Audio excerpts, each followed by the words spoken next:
Paghihinagpis ang nararamdaman ngayon ng kaanak ng magkapatid na bodyguard na nasawi sa pananambang sa convoy ni Hingoog Mayor Ruth Gingona. Samantala na ilipat na sa recovery room si Gingona, pati ang isa pa niyang bodyguard na nasugatan din sa insidente. Mula Hingoog City, may news to go si Steve Dailisan. Steve. Labis na panghihinayang at paghinagpis ang nadarama ng pamilya ng dalawang magkapatid driver bodyguard ni Hingoog Mayor Ruth Gingona na nasawi matapos pagbabarilin yung kanilang convoy habang papauwi sa pamimiesta. Ang misis nitong si Nestor Hawi ay kahapon lamang nabatid at nakita yung asawa kaya halos tulala pa.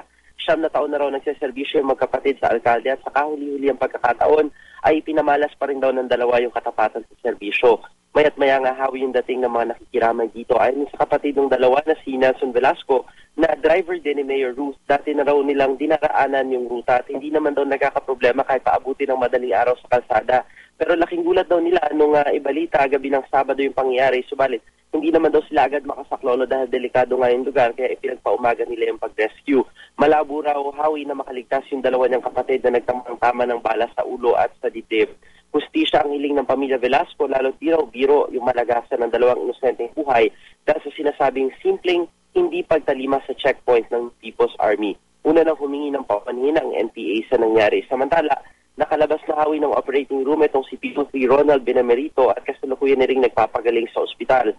Kahapon Hawi ay nailipat na rin sa recovery room itong si Mayor Ruth Gingona matapos ngang maialis yung mga shrapnel na tumama sa iba't ibang parte ng kanyang katawan. Yan muna ang latest mula pa rin dito sa Hingoog. Balik sa'yo, Hawi. Maraming salamat, Steve Dailisan.